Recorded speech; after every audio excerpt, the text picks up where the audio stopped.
Okay, Hype Pod. We are at episode 173. We got Vance, your step-in moderator, because Arunskis is out again. Arunski's always out. I feel like he's more out than he's in. He's definitely half in. Like there's a podcast out there called All In. He's half in. We should call it the half in. I like that. We're new name. Forget Hype Pod. We're half in. But it creates opportunities, right? Because we're innovators. When Arunski's out, or Pastor Adam's out, or I'm out, we have an opportunity to bring in a guest. Yep. And Pastor Adam, we have a good one today. A distinguished. Let's go. No a distinguished pressure. guest. No pressure. Anthony Diaz. Anthony, who's already been on a Hype Session panel. Oh, that was an incredible one here in the Silicon Valley. I was proud to do that. Yeah, that was fun. That was great. Super fun. I feel like I learned so much on that particular panel. And really where this has come from is we're post-election now, which for everybody in the industry knows that we're in boom time, baby. Boom in the crypto time. world. It's nuts. And Anthony is, I call him an expert. He would not like me using that. He is. Too much pressure. Too much pressure. Okay, but in comparison to what I know about the crypto world, you're my go-to, and then I go to Arun after that. But I thought we could have that discussion today. Yeah, because it is crazy times for crypto. Yes. Crazy times for crypto. What are you seeing, Anthony? And maybe you can set it up by giving a little bit about your background. I know the Hype Network and our Hype members know about you, but a lot of people just at Vibe Church and other churches, they subscribe as well. Yes. So they might not know you. Introduce yourself, and then let's talk crypto. Appreciate it. Well, first, it's great to be on here talking with you guys. Love the Hype Network. Yes. You guys have done a phenomenal job putting together something extremely unique, extremely spiritually rewarding, and vital, I think, for every entrepreneur investor. And so it's exciting to see the growth and where it's going. Yeah. Anthony Diaz, founder and CEO of the Go Project. Our mission is to unlock abundance. Unlock abundance to support common services, common commerce. And we believe that there's so many assets coming online. Yes. So much value getting unlocked. Kingdom come systems. And we're here, and now's the time. And I think God's put us in this position to really unlock value. And there's a term I'll do, RWA, real world assets. Yep. And so our chain, we have a chain and a whole system to unlock real world assets to integrate with Bitcoin. So we believe that Bitcoin is some sort of, we think it's a blessing. We think it's a blessing. Crypto is a blessing. It has the sovereignty and all the elements that you would want to see in a money supply, right? And we believe that a lot of assets are coming online. So we think that systems are needed. You're starting to see that with all the asset managers in the world. So just a little bit about me. I built and coded claim systems right out of school. I got really into managemental healthcare from all aspects, from IT perspective, operations. I became a Master Lean Six Sigma Black Belt, which is just a fancy term for process improvement. Wow. I'd had my own consulting company. I did that for small and mid-sized businesses, applied technology. I'm a repeat founder. My first company was called Breadly. It was a organic food delivery company, probably before its time, before like the Instacarts of the world.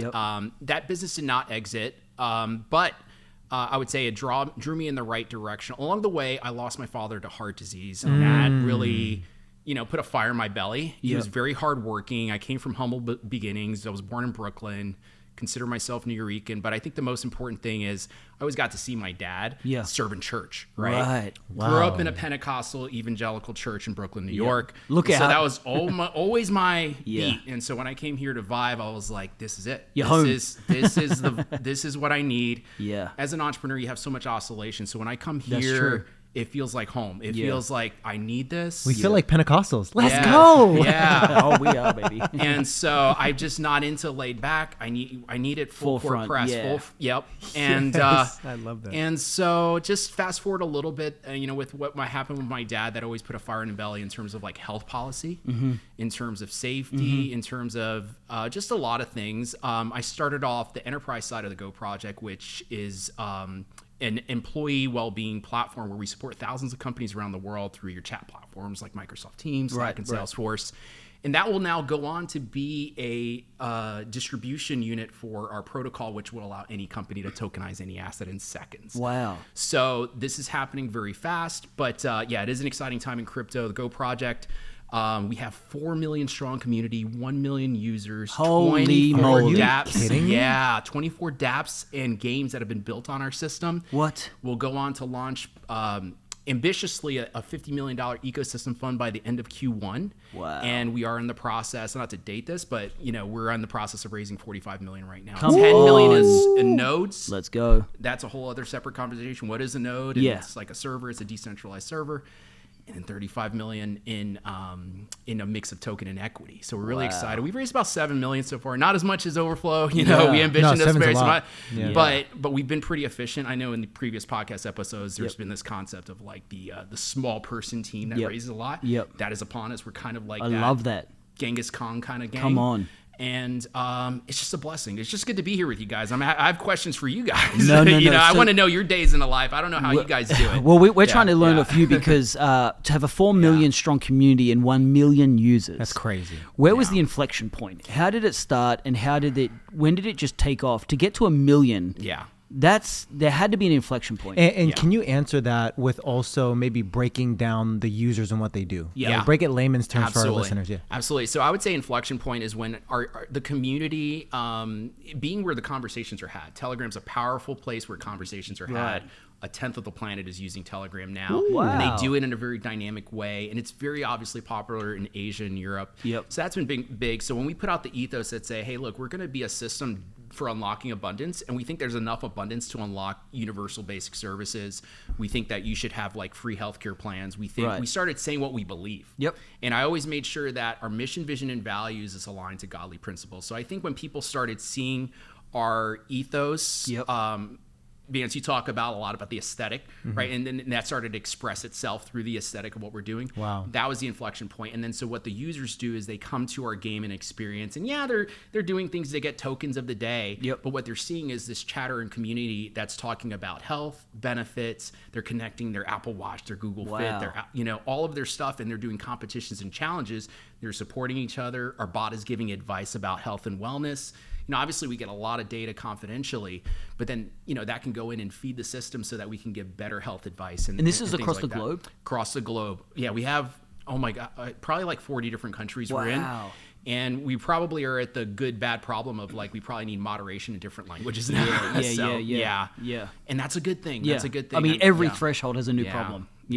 Okay. So your application is basically built on top of Telegram, and it's a AI bot?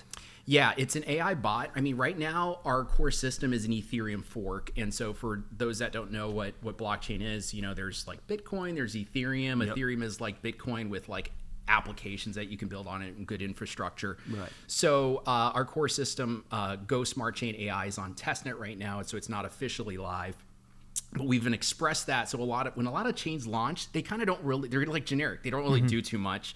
And so we believe that you should engage your users before you launch on mainnet. And so that's why we slapped a game on there, not artificially, but just like, we got to give people something to do in the real life and in the virtual world. So come in, check in, you're going to get some tokens and stuff like that, and then you can cash those out when we're on mainnet. But we wanted people to also get a sense of connecting their steps and getting rewarded in a message from the bot when they hit 10,000 steps, or they did a prayer or a meditation, or they can take a screenshot or a workout selfie or scenery thing. So we ingest all these different media formats to blend the virtual world with the real life world as well too. I grew up as a gamer. One thing I didn't like about games is how much it robbed from our lives. It's kind of like artificially stealing. You're not meant to sit in a chair all day and play Diablo. That feels more satanic than anything. But especially Diablo, right? I know Musk just bragged about his gameplay just like probably like 2 hours ago. But long story short, I think that was the critical thing. I think every business needs to think about gaming and gamification and adding that to their application. If you can make sure that what you do and you own your space, your ethos is out there, and you do it in a simple, fun, and rewarding way, I think that adds a lot of value. We're wired for games, right? We're carrot driven, right? Yeah. We've got to be motivated by something. So talk to us then about the tokenization of real world assets. Explain that, because I mean, this is probably a new world of understanding that I think if people unlock this, everything about crypto starts to make sense. Exactly. So real world assets is this concept that I mean, it's always existed. We've had tokens for so long. You know, tokens have always represented things for a long like in the time. form of banknotes, those kinds of things. A dollar that represented gold a long time ago, and that made sense in our money supply. That's when money was really like sovereign made sense, and actually, but you know, when you go the last 45 months and half the money supply for the US dollar was printed, and then you start to say, wow, I don't know about this dollar anymore. I mean, I went to go get a haircut the other day and I'm like, man, these dollars in my hand feel weird. Like it feels like it's just melting. Right. But but real world assets is this concept. So our chain will allow anyone individually to tokenize your assets. So say you have like a vintage Harley Davidson motorcycle in your garage, you want to tokenize that, maybe put a contract and say Vance owns 60% of that. He can drive that motorcycle Monday, Wednesday, and Friday. Right. Or in a more extreme example for a company that has like carbon credits on there. I know that's debatable, the whole green stuff and the carbon credits, but it's an asset somewhere, or intellectual property, or fleets, or real estate. And so what do you do with those idle assets that are just sitting there? Well, when you actually have an immutable record and you have a way to represent that on the blockchain, you have truth around that asset, and you can apply actual tokens around those, then you can probably trade those. You can take those assets and invest in other parts in the business. You can invest in other grow locations. But then what would you look at that like if you want to then divest that into Bitcoin as a company, as a treasury, and maybe you want to do some alternative coins like Solana and some others, and maybe even some meme coins. Obviously, it's different risk profiles and things like that. But $16 trillion worth of assets are coming online in 60 months. Less than 60 months, 52 months. I mean, and it's happening already. You're seeing the BlackRocks, the State Streets, the Vanguards. Obviously, policy-wise, I'm optimistic about the next administration that will probably cap asset managers and not owning more than, if you have more than $50 million worth of assets, you should buy single-family homes. Yeah. If that didn't happen, then we would be in the real-world asset space a lot sooner. So it's a societal shift. Is that what's happening with BlackRock? BlackRock, because I know BlackRock specifically have been in buying up homes all across America. Are they then tokenizing them and using them as a real-world asset to back a token? I think not directly right now, but I think that's the plan. Yeah, I think that would make sense. Yeah, I think that would be the plan. I think that definitely was what's been happening. Obviously, you got a sort of like a crucible happening with the inflation and the buying of those homes. Yep. But if you think about it, all asset managers are way past the homes now. They're in ETFs. The ETFs are exploding right now. Bitcoin ETF, Ethereum ETF, and now altcoin ETFs. And now you're going to start to see that happen where the Larry Finks of the world are thinking like, we got to tokenize everything now. We got to tokenize water. We got to tokenize everything. Right. So infrastructure is needed. So we're in such a pull demand for that. And the blessing is that through our enterprise business, Health Hero, we support thousands of companies around the world. We have good distribution. We know how to sell to enterprise. A lot of people in the Web3 and blockchain space, no offense, but they're young people in their 20s. They have no idea really how to sell in the enterprise and distribute. We have an opportunity to really distribute our protocol and really reach a lot of Fortune 500 And Health Hero companies. is a similar experience to the direct-to-consumer experience? Very similar. Yeah. But enterprise. Contextualized for enterprise. So different security protocol and things like that. Exactly. Wow. Highly integrated with Microsoft, Slack, Salesforce, all the communication tools that people use in a company. Spin up a competition or challenge, download it for Microsoft Teams. Run a full employee wellness platform from that. That is in the process. We believe that that's a really good front end, and now we're in the process of evolving that into an ERP platform, a modern ERP platform. And the great thing is we get to grant our community and the developers that have been building on our platform, so we don't have to necessarily pay fiat right now, but our community believes in our token and in our coin, where we can write them grants for $500,000 and say, hey, can you build out the rest of that ERP? Glad to do it. I'll do it for for our coin and token. So that's a blessing also of having a sovereign currency, but also being able to then. So you're trading in that own sovereign currency as well. Yeah. So before we progress, just to kind of, because I think everyone listening is getting the education I'm getting right now, and I want to go back to the Vance Harley Davidson analogy of a real world asset. He doesn't drive a Harley Davidson, but let's just take his Tesla. Yeah. Okay.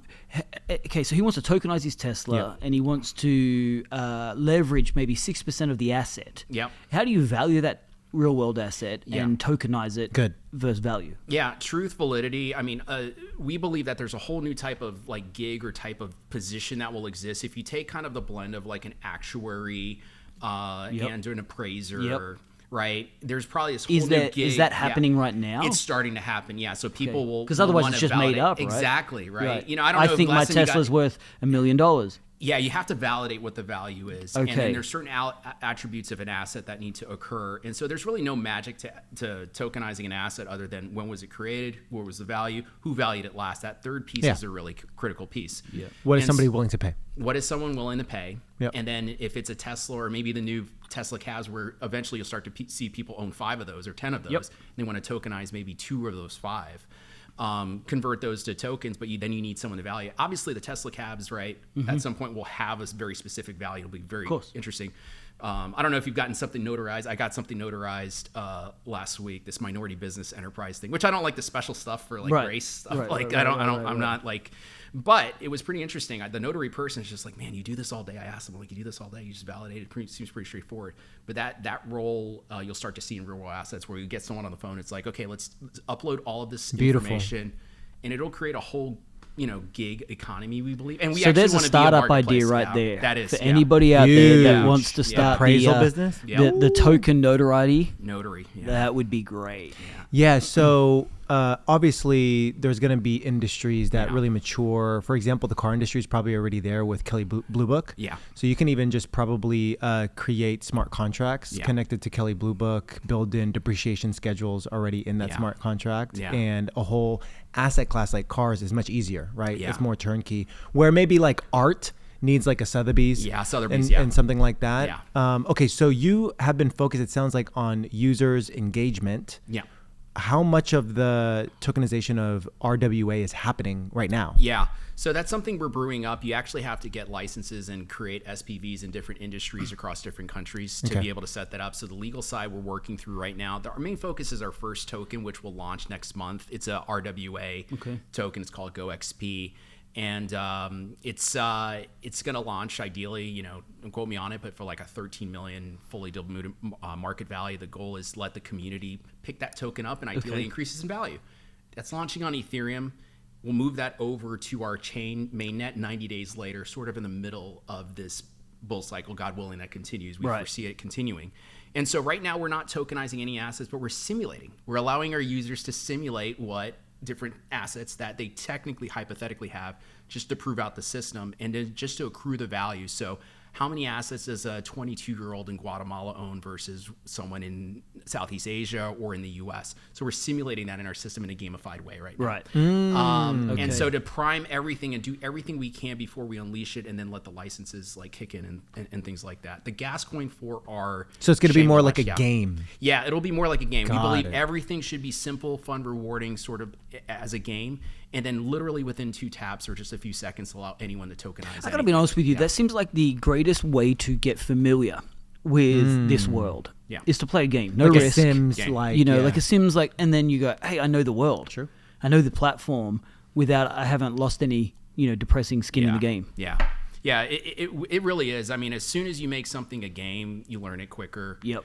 As soon as you own something, you learn it quicker too. Sure. I mean, we believe that you don't take notice until you own something. I mean, I think you have 2 children. You have 4, right? I got 3 kids. 3 kids. That's right. Yeah. Sorry. And don't forget that. Third one. Sorry. I don't want to. We like all of them. Forget the third one. We like all of them. But you like them so much, you probably want them to teach them by having them own certain things. Correct. So imagine our children, right, owning a piece of art, some tokens, and some real estate. Wait, so is this virtual homes? Is this virtual cars for now in the game? Virtual for now, and then ideally real world games. Are you creating the supply then though? Yeah, we are creating a supply. The goal is to get so many different diverse users that people are representing all the different assets that are out there, but also for the enterprise that are on our system as well to get that diversified assets. The enterprise assets are significantly different. They're real estate, carbon credits, there's fleet, there's intellectual property. But you'll start to see, this is the thing, I mean, it's not to try and say what I see happening, but you're going to start to see the CFO, operations leader, and finance people drive more sales and revenue probably than sales teams because they have so much sort of like modern alchemy with what they can do with their assets. So that's a big belief system that we have. We think that a lot of people don't see that happening. So can you talk to me then about when you're talking about real world assets, every asset that you've listed so far, except maybe the art, has a depreciation effect to it. So how does that factor in to a trading economy when you've got a tokenized element on a real world asset that's got depreciating value? Yeah. how does it stay current value? Yeah, I mean, we believe that the depreciation will be reflected in the token price because it is tethered to reality, you know. So an appraisal should not just happen on a one-time event, but there should be a frequency to it. Okay. Yeah, so that will level itself out as the frequency is baked in by asset class. And will that reappreciation happen on trade? It should and could happen in trade. It can happen on bundling. So imagine what you can do with bundling tokens. And then how does that asset fit into a greater ecosystem if it is tied, if you can show that the value stream of that, maybe that fleet of cars is tied to that other bigger piece of real estate or amazing supply chain, which in itself. So there's so many different ways, I think, in the modern world of where we're going that's going to be able to cut that value in different ways. So we see appreciation happening more than anything. And then, you know, to be able to put that to work to kind of grow. So imagine, you know, we see this happening with countries, with states, with churches, with nonprofits, with for-profits. There's going to be a lot of opportunity to just grow and take those idle assets, right? Anthony, do you ever pinch yourself and think, I'm living in Tron? Yeah. Like you're living in a different reality? You know, the last 2 weeks, I'm sure I think I listened to your last plot. It is like a whole new world. It's crazy. It is a whole new world on all dimensions. I mean, it feels like currency-wise, safety-wise. But I feel like you have to learn a new language for this new world. You do. So you're saying stuff that I've never heard before. And I feel like I'm just speaking for probably 90% of our listeners, where you're talking a language that is the first time I've heard this gobbledygook. And it's a new world. Gobbledygook. And yet there's that element of it that makes sense. But a lot of it that is like, okay, I need to get my head around this. Value. I think that's the most important thing, right? So it's, break it down to it's that. just value. Right. Just value. A system for value. How is value changing? What does crypto do for value change? It just allows it to be owned by many more, no middle person. You know, if you think about it, we have to unlearn a lot of the concepts that we were taught or not taught in grade school and in college. Because this challenges your fundamental concepts of how money works, economy works, all of these kinds of things. And so that kind of you have to almost go back to your foundations and be willing to trade up some presuppositions that you have on how you create wealth, how you trade commodities. And this is a whole new industry. It's a puzzle. It's meant to sort of be a puzzle. It's kind of your own discovery of like value, even energy, right? You know, if you've ever heard Michael Saylor, which is the MicroStrategy Fortune 500 company that just, I think, crossed 100 billion plus in value just by being a Bitcoin investment index, right? Wow.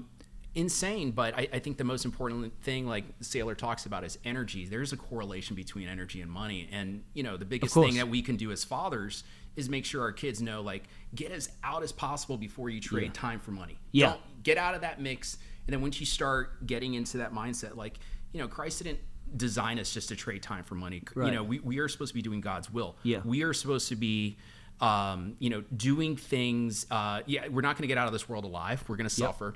But I think what's really important is you have to think about energy, your time, your willpower, your will. And we're obviously dealing in a world where currency is important. And so you need to have your own philosophy on it. It just so happens that crypto, blockchain, and assets have this, you know, value thing going on that everyone needs to kind of discover. And the best way to learn it is like always take $100 out and get some. See, I think that's the thing. I think there's those who have probably jumped in really early and they're bullish and they're loving this season. I think I refer to it as, I feel like I'm in the stands watching the players going, wow, they're having fun, but I don't know how to play that game. And so, you know, there is almost a hesitance or a fear of missing out on this new world and being late to the game. You've got altcoins, which we could talk about. We've got stable coins, which we could talk about. Let's talk about that. Let's talk about Bitcoin for a moment, because it is, you know, very, very thrilling to watch all the Bitcoin owners exploding, you know, just having fun, loving life right now. And you know, it's been talked about it being a, you know, going in the next 10 years to 13 million. That's been projected. What's your view on those stable kind of coins and that as an investment class? I think let's throw the US dollar and other country currencies in the mix as well for real estate. Let's just throw it all on the table. So I think it's an individual choice, but obviously the asset managers in the world, companies have spoken, individuals have spoken. They have. Yeah, Bitcoin. What is the fundamentals behind this currency? Yep. And why does it go up and why does it go down? Yep. Everyone needs to have that own relationship, and where it's someone or a teacher can't tell you. You have, and owning a little bit is a big thing. So it does look like Bitcoin's going to be super far superior. It feels like the right way that money was supposed to be set up. Right. Once you get into it. Yeah. And it does continue to go up. A lot of the asset managers are invested in it. It does seem like a great store of money. If all of us wanted to go to the bank right now and get $50,000 and jump on a plane, it's very awkward to do that. Yep. But your money you should sort of be your own bank when you think about it. And if we were this was our first day on Earth, and someone told us the concept of a bank, you're right. It probably wouldn't go into our heads like, wait, I'm giving all my money to this group over and then there. They're using it. And they're using it. Yep. And then wait, I get taxed here and I get taxed here, and it's just like, I that get doesn't penalties. sound right. Right. Oh my gosh, we got to rebel against the government. Yeah, you're right. So a lot of those concepts wouldn't make sense if it was our first day on Earth. So I think Bitcoin has all those attributes of really good currency. I think it has those attributes, but I think the thing that we're still yet to see is it decentralized. Yeah. Because the appeal of Bitcoin was it's a decentralized currency. Yep. But it is still very much tied to market inflation or market deflation. Mm-hmm. So we see that right now, property value, inflation, stock market, Bitcoin, cryptocurrencies altogether, whether they're altcoins or stable coins, all follow the same trend. Yeah, because we don't use it to buy things yet. Yeah. That's the issue. Yeah. Right. You have It's to not get used as into the currency real yet. world. Yeah. It's like just like we were talking about the barbershop analogy, right? You go to a barbershop and it just feels weird. It's like, okay, let me go back into this earthly world of transacting in this paper money to make something happen. So I think Neanderthal. philosophically, it's like going backwards. But philosophically, that makes sense. Maybe that's still my there's world, always going to be Anthony. this vast world. There's going to be this vast world of different currencies that people believe in, like Bitcoin, maybe Solana, maybe some meme coins. So you're not a And, Bitcoin maxi. The way you were talking about it, though, made it seem like you should be a Bitcoin maxi. Sort of. Our chain is. So Go Smart Chain AI is a layer 1. It's a fork of Ethereum, and we designed it to be only for real-world assets. Okay. So that's not a technological involvement. It's more of philosophical. It's like we're not going to allow meme coins on our chain. Only real-world assets, and then it has the integration with Bitcoin. So we want to enable organizations. So are you categorizing Bitcoin as a real-world asset? Yeah. Wow. Yeah. So the real-world asset are in the ethereal world. Yeah. It's a great store. It's a great store of value. Yeah. And that's proving that. I know we were talking a little bit before this, but that's why you're not seeing the second tier one, which is Ethereum. Yeah. You're seeing a lot of that extra value flow into first Solana, and now you're going to start to see that flow into Cardano. And obviously, there's a lot of recent policy things there with Doge and Cardano. These currencies are being extremely taken serious. Yeah. Right. Big believers, big cultures behind them, and that's something to be noteworthy on. I can't find a Telegram group that's called the US Dollar is Awesome group lately, and that's something to be said. Can you break down just a couple of the differentiating factors between Solana and Ethereum and some of the main ones, the main and projects? maybe the USD coin? Yeah. USDT, yeah. I think the way you would break it down is like you've got the maxi of all. If you have $100, right, it's like $25. No, not financial advice, but 25%. Bitcoin. Bitcoin's that anchor. Ethereum is like Bitcoin with usage around it, and there's a lot of expenses still associated. But with Ethereum, Lightning coming out or here, it makes the protocol makes it easier. So isn't that like a Ethereum killer?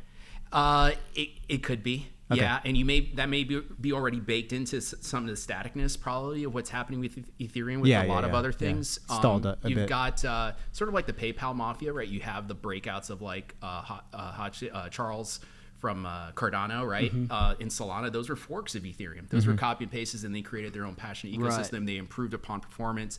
They really focused on the community. Not that Ethereum didn't. But those are the major players right now. But Ethereum, Solana, Cardano, they're all similar use cases, right? They're all tier similar, two. almost identical. It's just brand. Yeah. It's just brand. Yeah, it's just brand. 90% overlap probably in their code base. Yeah. Really? Probably as much. Probably less than that. Let me not. So I don't want to get. Polygon.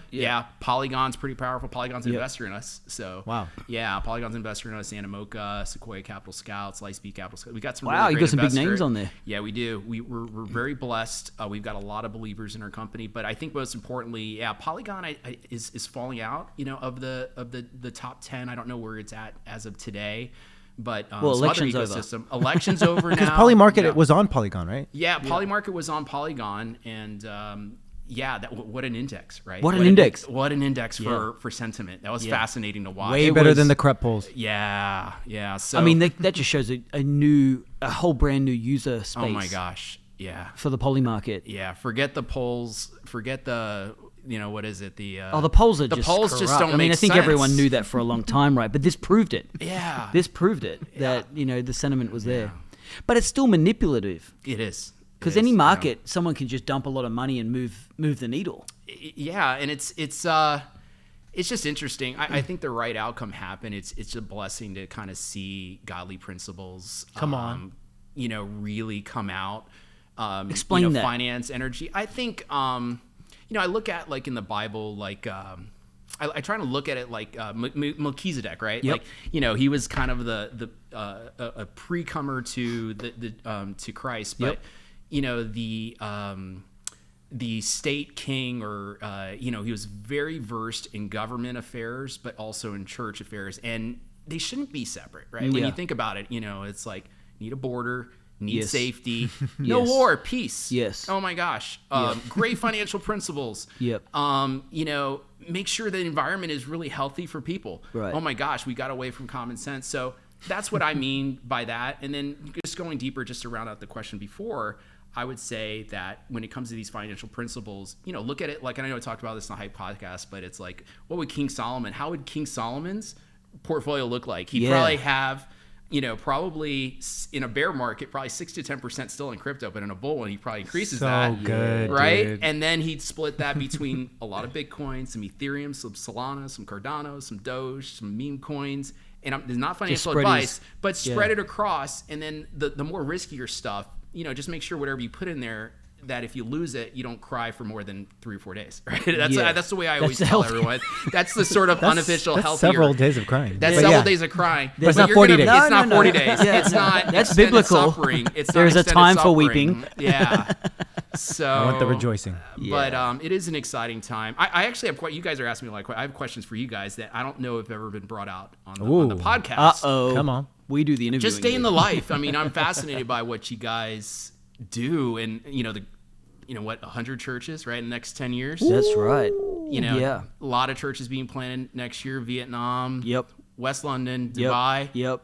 Spain. Right. Yep. Yeah. Exactly. Wow. And let's go. And I'm just fascinated day in the life. I know my day is crazy. I get up at 4:30. Yep. Probably like you guys. Yep. Right. And I'm on instantly. By 5:30, I'm 700 messages in. Oh yeah. But how do you manage what you guys do? Like, I'll fire that one to Vance. Oh my gosh. Only because you got back from a red eye this morning. Yeah. Life has been a little bit blurry lately. Have not been in routine, but it's been all good stuff.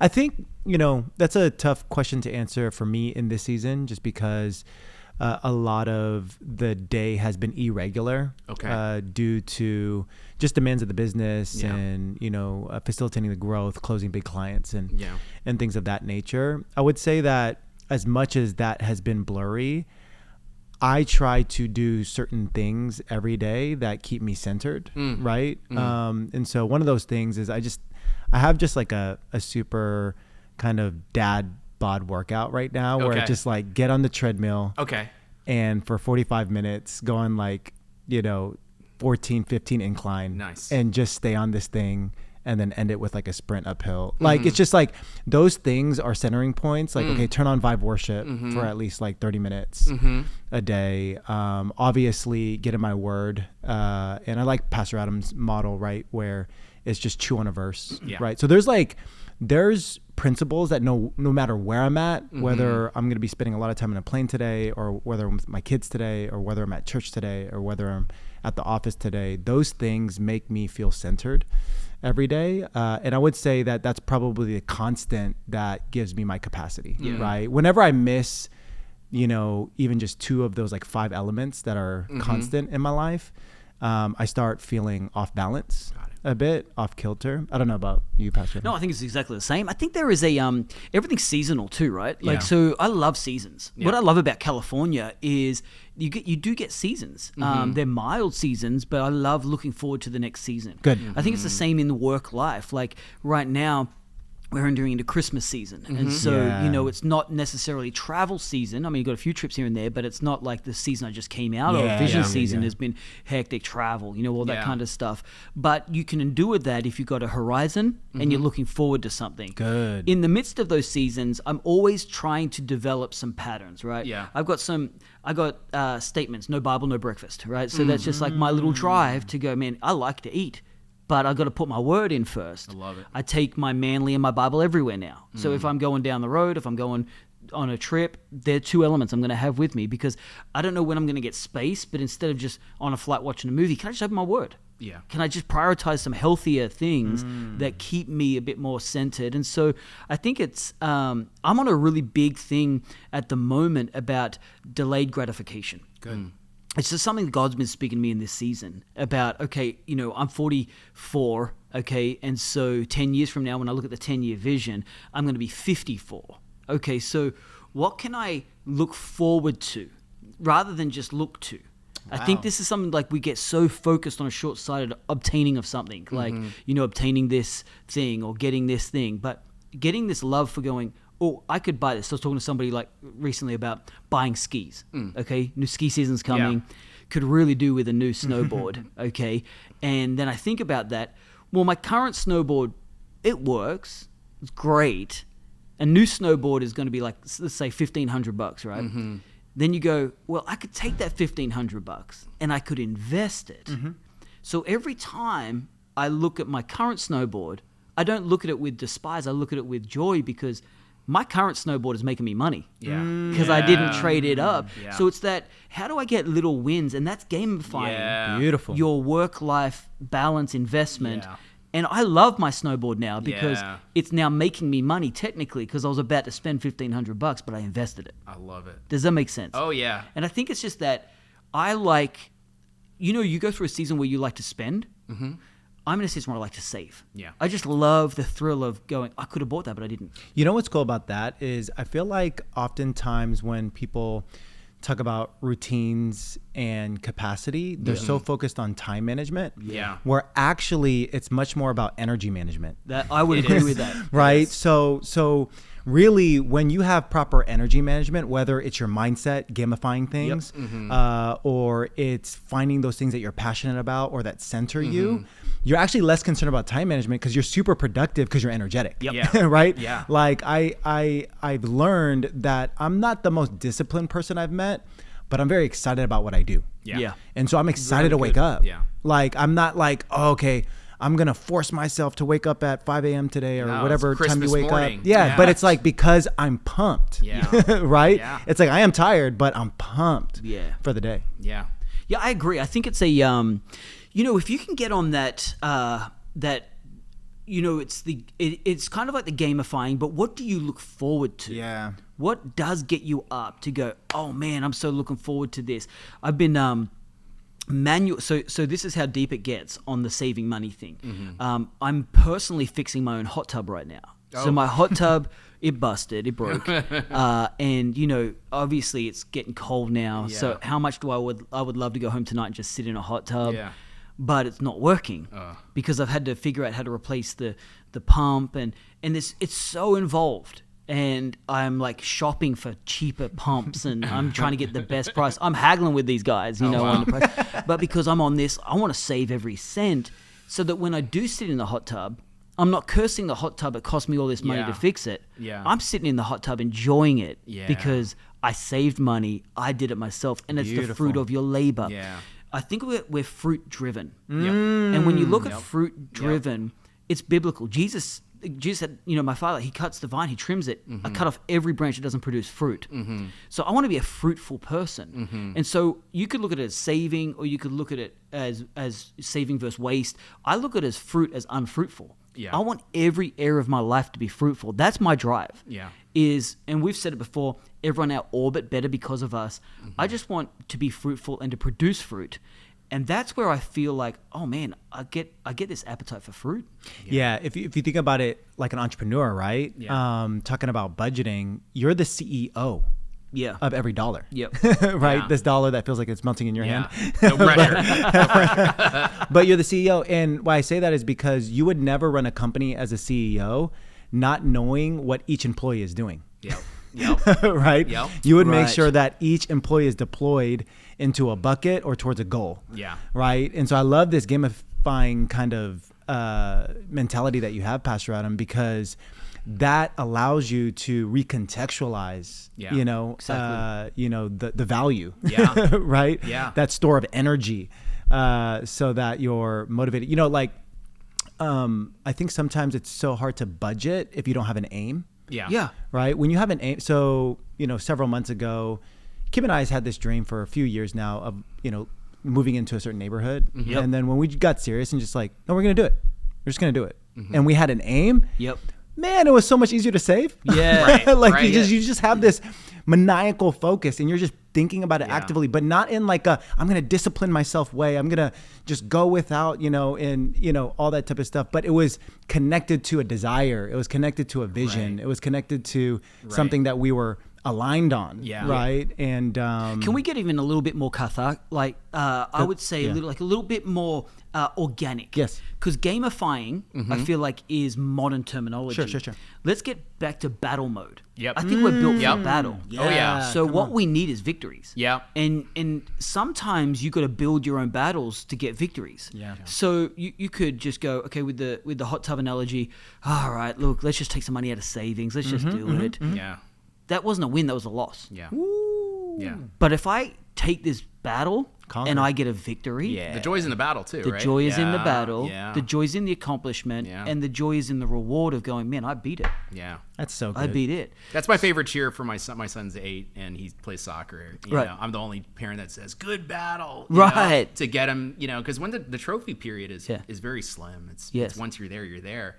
But we lose sight of, Yes. of that battle. That's, Yeah. I love Brilliant. that analogy. Yeah. So what's your give us your background. Sure. A little bit. Wind it back just for a moment. Because this seems like when you were going through school, this industry didn't exist. Yeah. So how did Yeah. you prepare for this world? Yeah, I mean, I grew up in Brooklyn. I'm Nuyorican.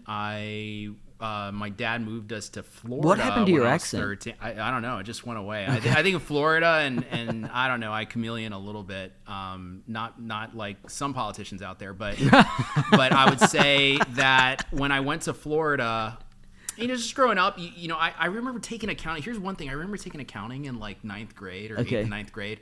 And the concepts of debits and credits felt like they should be backwards. And what I could say is fast forward, it feels like we're living in that time where the accounting principles actually will start to make sense in the way that they were destined to be. Wow. I think assets and what's happening in the world is so massive that potentially the concepts could flip of debits and credits. Wow. That's how much value is being created. But yeah, just Whoa. background wise, I That's a big idea. I came. That's a big idea. Hang on, you just gotta brushed bridge- over it. Yeah. Hang on. That That's got what drives philosophical. me. That's what's right. That's a Right. summation. That's the snippet right there of like what changed. I got into health. I got into process improvement. I came up. My dad, super hardworking chef.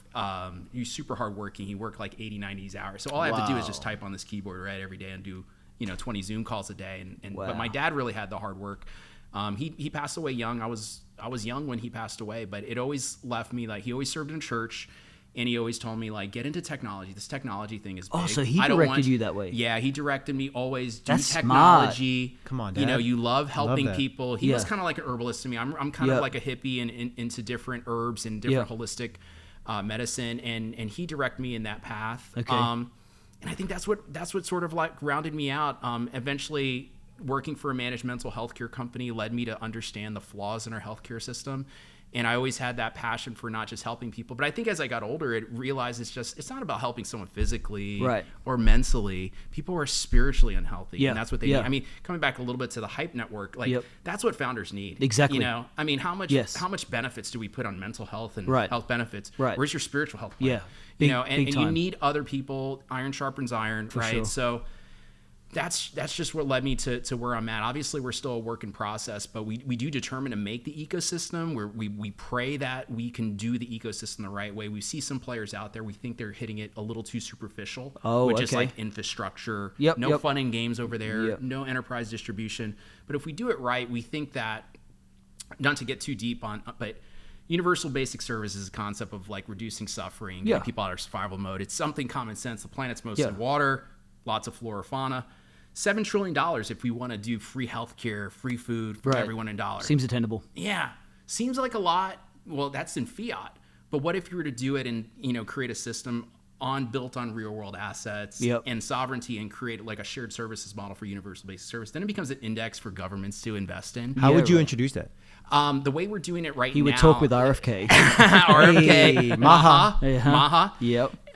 So the way we're introducing it now, so we actually have like a gamified guild program where you do bronze, silver, gold. And then if you get into silver, when we release our token, you'll get free healthcare, you get free mental health, medical cost sharing. We also want to introduce in our community live prayer, live meditation, dare to do that on Telegram or Discord, but we'll do it. Yep. And that's our first foray. Healthcare is 50% of universal basic services. And then we also right now give reimbursement in our GoXP token on testnet for healthy food purchases you do in the grocery store. So you go to you're building like a co-op. Yeah. So basically, if you buy into it, then you get it. Exactly. Got it. And almost like a bank, right? So technically a bank should, if you have $10,000 in a bank, I can't believe any bank hasn't done this. They should sort of give you like benefits. They should. A lot more. They should. Absolutely. Right? I mean, what bank in the right mind, just being a bank that did that would be tremendous. But treat us like a bank too, right? So if you hold, thousands of dollars worth of GoXP in us, we're going to give you medical cost sharing. We're going to give you mental health benefits. You're going to get 50% reimbursement for the healthy food purchases you do in the grocery store. Just take a picture of your grocery receipt and send it in. And obviously our data set grows. We're able to work with more organizations, and then it becomes a service utility. So that's our POC. I feel like I've slept on Telegram. Yeah, a little bit. I mean, I don't think you're missing it. Once you're in, though, it's kind of like one of those. You guys are busy enough. That's why I was just like, oh my gosh, I'm glad you guys aren't really in the Telegram world, because once you jump in, it is just like jumping into traffic. Yeah, you're just getting. It's just as soon as you get online, it's like, you're just getting bombarded. But it is a really great platform to communicate on, and it's simple and easy. Web3 communicates through that world. Discord's really powerful for communities as well. We think churches need to use probably Discord and Telegram a lot more. We think that those are important mediums, probably just as important as Instagram and Facebook. Just because it's one-to-one direct conversation. Is it close community? You can create closed communities. You can create channels very dynamically, easy to admin. Just easy to communicate with different people around the world. Right now, the kind of the Facebooks and Instagrams with language, it like bifurcates like the countries. So I think difference between Telegram and WhatsApp. Very similar. And Signal, can we throw Signal in there? Yeah, I would say Signal is in there, right? I know there was that whole Tucker Carlson thing with Signal, right? So I don't know. I think Signal is secure. I think Telegram is more free and open. Telegram is more free and open than WhatsApp. WhatsApp's owned by Facebook, so it's just some like more of a personal preference. Is anything really Didn't ever the Telegram CEO get like arrested? He did, yeah. What happened? I heard that. Went to France. In France, right? Went to France and then got arrested and then came out 10 days later, and who knows now? So there's been no report of what was conducted? I think there were some terms and conditions that were updated afterward that the community then, but no, I can't think of any platform in the world. I mean, startup idea, hey, a new Telegram. Yeah. Right? So there's lots of opportunity with communication, but at the end of the day, I think we talked about this before, branding, community is really important. Yeah. And so wherever people can spark and have better conversations for community, that's where startups need to be, churches need to be. I think that's where even governments current administration is so loud on Telegram. Yeah, really. I learned, because I have notifications on, but the current obviously or the incoming? X. No, the incoming, but they've been loud for the last 14 months. Right. Big time. Yeah, building it, and it's just more real time than even X. And you know how fast X is now. X is rendered the CNNs of the world almost irrelevant. Irrelevant. Biggest news platform in the world right now. Oh my gosh! I mean, it's insane. That takes up a lot of time in itself, but it's great to see. It's finally you can see like truth unfiltered, no bias, and just see what's happening out there. And Telegram is a more dynamic way of that, a little bit more chatty, a lot more chatty. But, so Telegram has a feed. Yeah, Telegram has a feed, depending on what you subscribe to. It's very similar to WhatsApp, you know, in that regard. You can make games on Telegram, and then plus it's sitting on Ton, which just pierced the top. I think it's top 10, top 12. Don't quote me on it. I don't stare at it a lot, but you have the 10th of the planet communicating on the platform, and then they release a token and a foundation, and they're investing in projects day in and day out. It is a full. So when you say 10th of the world, give me that number. 10th of the world. I think they're up to like Telegram 910 million users or something like that. That's quite a lot. Almost a billion. Yeah. That's quite a lot. Yeah. That's quite a lot. It's massive. It's massive. It's an exciting time. I mean, that's just one dimension of the whole Web3 blockchain world. That's tremendous. But I'm excited. I got to hear about your day in the life, though, and how you guys handle your You're hilarious, your load. Anthony. I wanted You're a to boss, just, bro. I need to. You know, this is how I can sort of relate. And you guys give me so much advice. Sunday's message was the be aggressive about expanding. I took notes. I don't know if you saw me. I was taking notes. I noticed. I was taking notes, and be aggressive, and that's the main thing I took away. But appreciate what. Out of all I said, you just took away be aggressive. Be aggressive. That's the way my boy works. Yeah, he said aggressive. What? Okay, grow. Yeah, so better, obviously. Be better. I did also challenge the concept of a Sabbath. Yes. Which is very unpopular in the Silicon Valley. Spicy. Yeah. Did you look at my notes and catch a few things that were not sermon related that I wrote down? Because sometimes I have to. Write down. Pay that guy. Do this. Yeah, exactly. Oh, something came to your mind. Adam didn't see it. Right. Can you just quickly before we pull this to a close? Sure. I would love to see, because I mean you've come into Hype, and then you've found yourself in the Vive community. Yeah. You've got Pentecostal background. Yep. What is it? Because just for my own interest. What has it been about Vive, bringing your family in, all that kind of stuff that is going, hey, this is where we want to be? Yeah, I think the community, the energy, the culture, the word, the, saying who you're not. Yep. Who's saying biblical principles. Yep. I think it's really important to say what you're not, what you don't represent, and you guys do an amazing job on that. Obviously, just the family environment, the system, the growth mindset, the ambition. I mean, 100 church plants in 10 years is phenomenal. So that's what I took away. I mean, is Vive first. Before I even moved from Florida to California, this was the first church I visited 11 years ago. Whoa. What? And then my neighbor Spooner, right, is plays. You know Spooner? Yeah, he's my neighbor. No way. And then I said one morning, I was like, I'm going to Vive. He's like, I go to Vive. I play bass. Yeah. I was like, man, I love Vive. That's I've been listening. amazing. I saw you and your wife speak like. And then I was looking for houses here and places to live, and then I came physically. Wow. And it just always stuck at me. I visited a lot of churches, but I think the energy, and then obviously entrepreneurs. I think the concept of Hype. I'm excited about the expansion it's doing. Yes. I'm excited about obviously the Dubai campus and what can happen there. There's a lot of opportunity, but I think Hype is something that needs to be almost like a benefit for everyone. Yeah. You need to be in that. As a benefit. It needs to be a benefit. And Universal basic service. Come on. on. Needs to be in there. Let's support it. Let's get on go. So sorry, I don't want to elongate the podcast longer than, but that's what I say drew me in, and it's just a phenomenal culture. I mean, when you're a founder, right? There's only so many places you can go where you can understood. Like it's like I want to go where people know your name. Like it's like that Cheers concept. Like with Hype, it's like we got the prayer meeting on Monday. Yeah. I need that. Yeah, so I need good. that. I don't have time for this, and that's why I need it. Yeah. So, wow. And I stay that's there, good. and it's like. Oh, man, I need to pray. I need to slow down. Maybe my last call, my stand-up meeting, I'm here talking about 17 different topics in 12 minutes. I need to be slowed down and just realize what matters. We're here to align our will with God's will.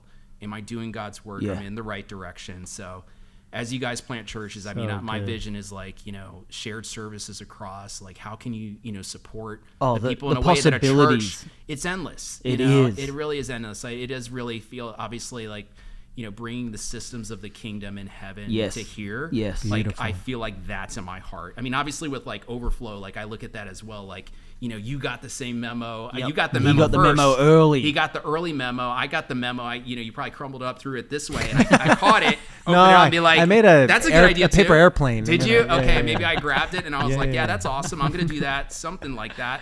But maybe, obviously so it's just an good. exciting time. And It's an exciting time, and I want to extend an invitation to you. Sure. But I want to drop an Easter egg for the Hype Pod, because we haven't even mentioned this or announced this on any platform. But we need to talk about Hypecon. Oh, you want to drop that now? I think we should drop it now. So do you want to drop it? All right, I'll tee it up, but then you officially drop it. So last year we brought the Hype community together, and we did it in the Silicon Valley, one of our first conferences ever, and it was incredible. It was really good. My goodness. Yeah. It felt like we just kind of dropped a bomb in the place, because there's not really a space, to your point, Anthony, where you can blend kingdom-minded entrepreneurs, founders, innovators, creators that talk like you. Yes. That is centralized all in one place, because our draw was actually from all over the world. Yeah. We had people coming from Europe. We had people come from Mexico, Brazil. Yes. We had people coming from the Middle East. And so we were like, okay, in true Hype fashion, we need to continue to innovate. Yep. Yeah. We need to continue to expand. We need to, as people think we're going to turn right, we're going to go left. Yep. And we need to throw something at the Hype community that can get them truly hyped. Yep. And I think it's going to be in conjunction, in alignment with also Vive's vision, because everything is synergistic in this ecosystem. So Pastor Adam, what did we drum up? We drummed up the idea of actually moving Hypecon to Dubai. Hey! So we're going to do Hypecon Dubai. That's awesome. It's going to be March 26 and 27. Woo! In downtown Dubai. Let's go. And we are stacking this with the best. I think Vance is bringing his whole staff. That's what I think. Yeah. I just I'll put be that there. out there. So this is the invitation, Anthony, because I'm just telling you right now, having you on a panel. Come on. This will be cool. Having you on a panel, talking your gobbledygook. And just blowing people's minds around all things coins, alt universe. And I think it's just, we're stacking it. I was talking yesterday with one of our Hype ambassadors who's working for XAI. And man, some of the things he was telling me, I'm man, we're going to have a discussion about quantum computing and artificial intelligence. And we're going to get all this in the mix. So it's not only going to be an epic place, experiencing Dubai innovation and bringing the Silicon Valley to Dubai. It's going to be an education where I think people are going to walk away with whole new missions, vision statements for their life, and inspiration. That's amazing. It's going to be incredible. And this is so cool because you are our first live invite. Yeah. Thank right you. now. I accept. Hypecon 2025 in Dubai, March 26, 27. March 27. We will drop the link in the show notes and we'll be starting to blast it. We're going to start blasting it real soon. All channels, including Telegram, because Anthony's going to get us in Telegram and we're going to get in there. And also, Anthony is one of the exclusive invites because he is in our ecosystem. If you don't know about the Hype membership, that's what Anthony has been referencing. Yes. Where we have a closed private group chat. And here's the thing, we're exposing you to one of our members who is obviously wicked smart. Yep. And so it's application only. You probably didn't get in because this is the type of caliber. Yeah. And so don't feel bad because that's pretty good. Yeah. And maybe you can reapply. But if you haven't applied yet, you should, because you can rub shoulders with people like Anthony that are literally in the trenches, like all of us, building. But let me say this. Let me say this, because I've actually spoken to different people now, and they've disqualified themselves from the Hype membership. Exactly. Because they feel like they're too early. Sure. They haven't founded a company yet, or they feel like they're too late. They're kind of established. I'm telling you, we have got people at all stages. All stages, all industries. All stages, exactly. All industries. And I'm telling you, it's only lacking you. Yes. And so what you don't just come to a Hype membership looking for what you get. You got to come with the mindset of what can I give? It's so good. It's so good. And I love what you said, Anthony, about the reason why you came to Vive. One of the elements was we were very clear on what we're not. Right. Yep. Right. I heard Seth Godin say the other day, he went to Dave Chang's restaurant in New York.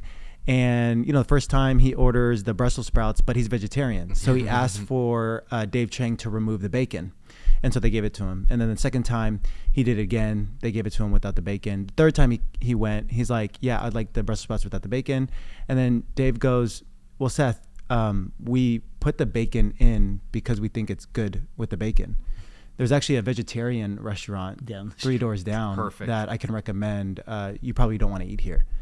And Seth Godin goes, that's when Dave Chang became Dave Chang. Yeah.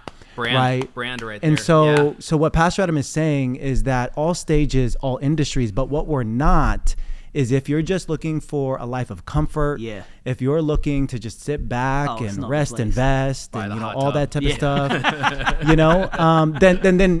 then Hype membership is not for you. Yeah. But if you are ambitious at any stage, if you're ambitious in any industry, if you want to make a difference, if you want to move the kingdom forward, especially in the marketplace, then Hype. Yeah. Oh, it's for you, baby. It's for sure. You. It's good. So good. It's great. It's been life-changing for me but I see investors getting involved too. Yes. And so entrepreneurs should come. Yes. They should apply. Yes. Don't hold back. We prayed about this on Monday. Katrina challenged, I think she put that prayer on me to pray about it. And don't hold back, apply. Obviously, you need that as an entrepreneur. You will get lonely. Yep. You will face hard times, and you need that iron around you to sharpen you. You need that constant, fiber. So the program's just amazing, exciting to hear about. I'll be there.